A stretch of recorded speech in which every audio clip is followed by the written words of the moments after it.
Alright everyone, in spirit of the season finale of Korra happening tomorrow, I thought I would make a quick video.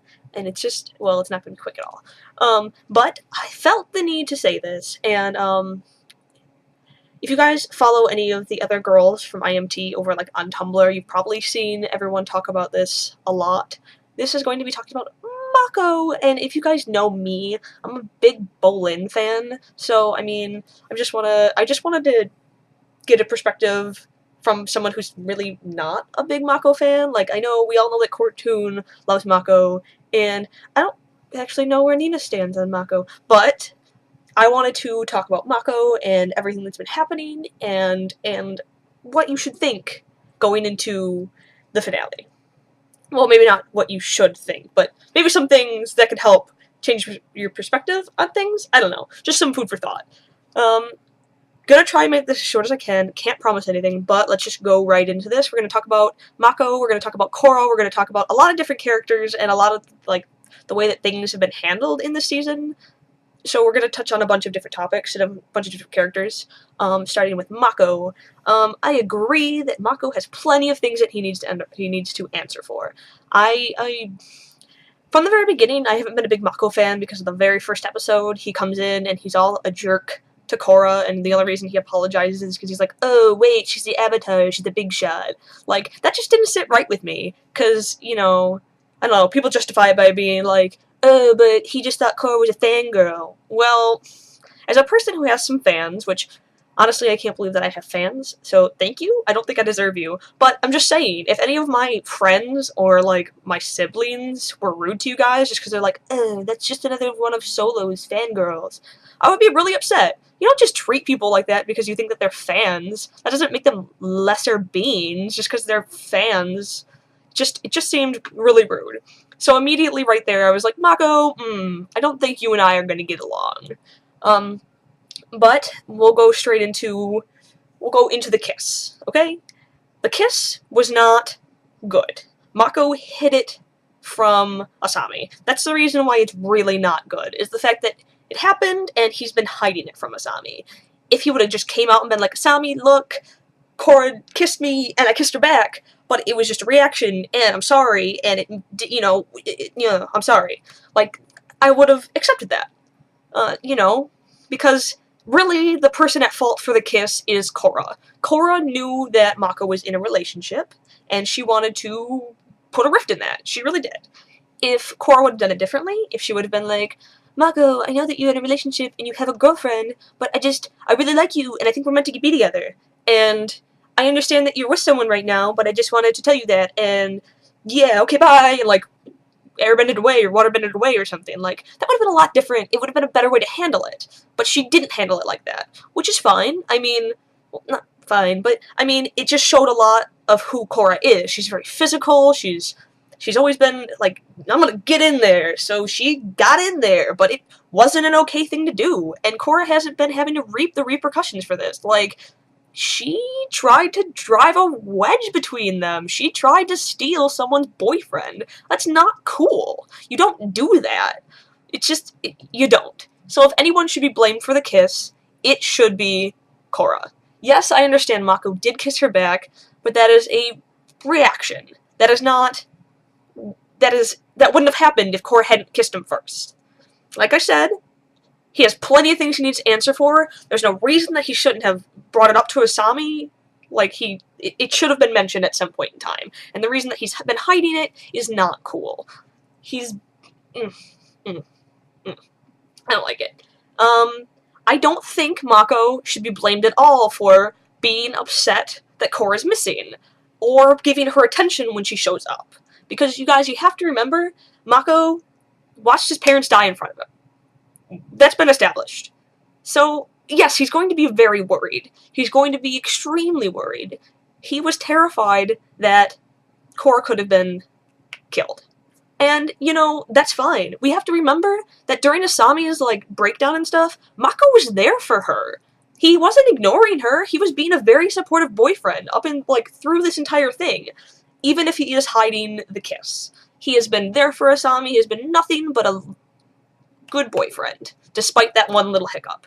which, yes, is a big hiccup, and he needs to answer for it, but, you guys, he's been good up and, besides that. So, let's give him a little credit.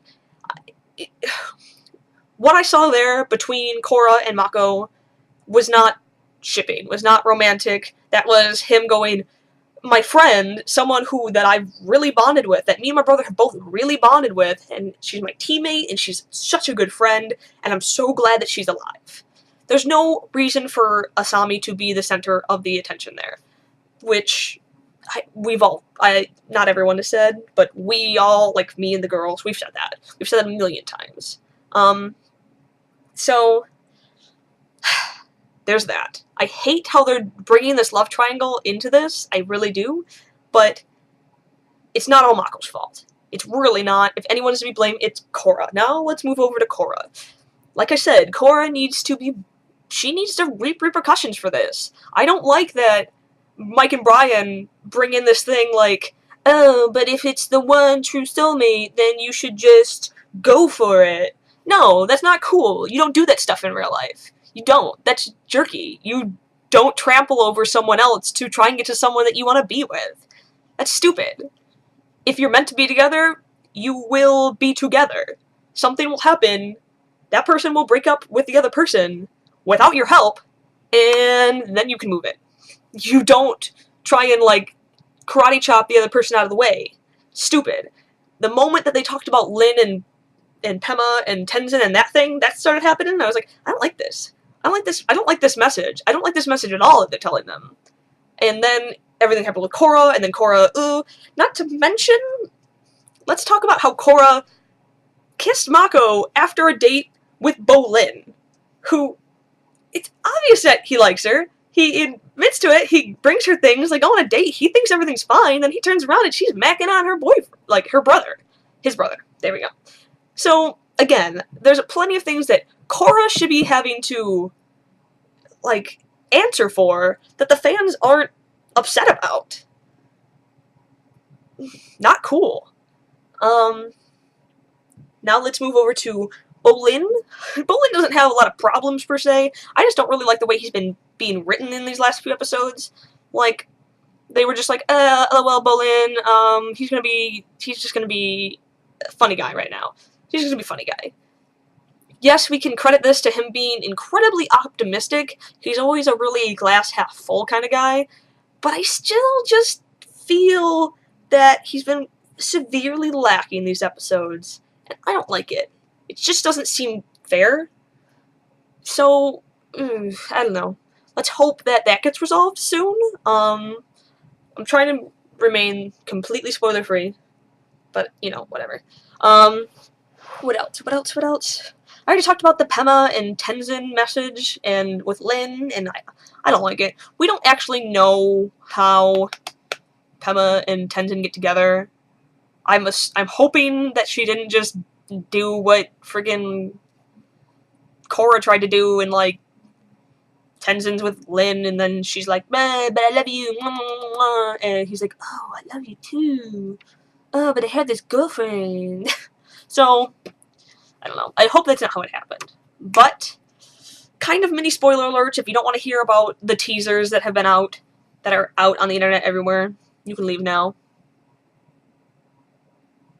Okay, if you're still here, if Mako does what I think he's gonna do in this finale, I'm done trying to give justification for this character. If he's going to go ahead and, like, kiss Korra while he's still with Asami before he ever talks to Asami, if that happens, we have full rights to just berate him, because that's not okay. Not okay at all. So, again, guys, try and hold up your judgment for just a few more hours, because Mako might still turn this around. He might still turn this around. Maybe. Alright. I successfully made that under 10 minutes so far, so I'm gonna try and end this right now. Again, guys, why isn't Korra having to answer for any of this stuff? Why do you guys, well, maybe not everyone out there, but why do you guys think that Korra's being able to get away with this stuff while Mako's getting vilified? Villainified? I understand that Korra is the main character, and yes, she's awesome. I love Korra, and I appreciate that these characters are flawed. I do. I appreciate that Mako's flawed. I appreciate that Korra's flawed. They're realistic. Everything that Korra's done has been really abrasive and very physical, and she's been called out on intimidating people and doing stuff like that. But she hasn't had to answer for this. She hasn't had to answer for, like, breaking apart Asami and Mako. That's just not cool. So, I mean, I don't know. What do you guys think? If your answer is, they're soulmates and they're meant to be together and OTP for life, like, honestly, I really don't want to hear it. Because it's just a stupid excuse and that doesn't happen in real life. So, I understand that this is a cartoon. And thus, maybe I shouldn't try and compare it to real life situations.